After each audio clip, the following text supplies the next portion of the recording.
ชีวิตពលករស្រុកថៃប្រឹងមួយថ្ងៃដើម្បីដល់មួយថ្ងៃធ្វើការគ្មានពេលសម្រាកគ្មានពេលណាផ្អាកដាក់ដៃ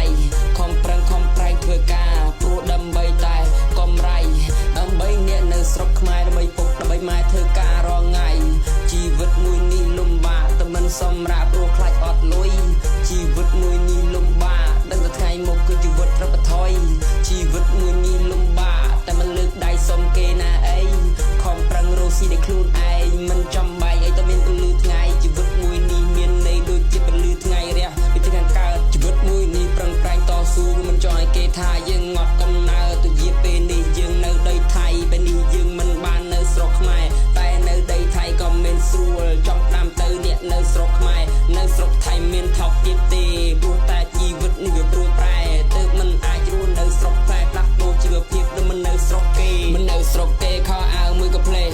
ធ្វើការមិនដូចគេទេការងារទី1សិល្បៈប៉ុន្តែរូបខ្ញុំមិនចង់ទៅណាទេឲ្យតែរកបានលុយរកការផ្ញើពុកម្ដាយនៅស្រែស្រកឆាច់ជីវិតនេះខំត្រក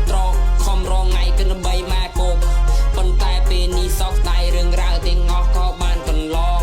រឿងរ៉ាវដែលខ្ញុំធ្លាប់គិតរឿងរ៉ាវក្នុងកំណត់ដែលខ្ញុំធ្លាប់បងមានរឿងមួយដែលខ្ញុំមិនចង់ជួបតែខ្ញុំជួបហើយធ្វើខ្ញុំសោកសៅខំរងថ្ងៃដើម្បីអ្នកមានគុណតែគាត់ចេញទៅខ្ញុំមិនអាចនឹងហៅដល់ពេលវេលាដែលត្រូវខូចចិត្តដូចកំណត់រូបខ្ញុំដែលចេញក្រៅឆាជីវិតនេះត្រូវតែស៊ូបន្តមិនអាចរត់ទៅដល់ខ្លាចចំនួនងងខ្លៅឆាជីវិតនេះមិនប្រែមិនព្រោះដូចជាមិនស្រួលដូចជាភ្លេងក៏រដូវដើរខុសផ្លូវដូចជាដើរធ្លាក់ផងពេលណាគេជួយគ្រាខ្លាគេតម្រូវជីវិតមួយនេះវាសែនលំបាកតែប្រាប់ខ្លួនឯងថាទៅទ្រាំទៅជីវិតមួយនេះតោកយ៉ាពេកហើយទ្រាំទៅថ្ងៃណាទៅបានធូរស្បើយស្ដាប់ពីសម្ដីអ្នកមានគុណប្រាប់ចាំតាំងពីតូចរហូតដល់ធំជីវិតមួយនេះជួបរឿងជួយចាប់ប្រាប់ខ្លួនឯងយ៉ាងណាទៅខំពាក្យស្មោះត្រង់ដែលមានគុណប្រាប់ខ្ញុំចាំពីតូចរហូតដល់ធំមិនអាចដូចប្រឡំទេអ្នកដតីធ្វើបែបនោះម៉ាក់ប្រាថាមិនសមភាពស្មោះត្រង់កូនមានតាំងពីតូចកូនចាំពាក្យពេចម៉ែដាំពាក្យពុកដាំថាកូនកុំខូច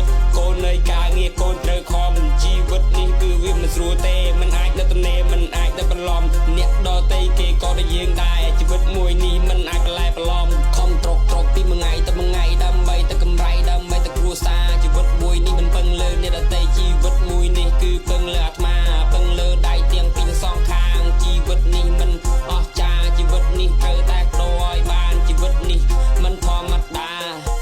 ជីវិតនេះមិនធម្មតាជីវិតមិនធម្មតា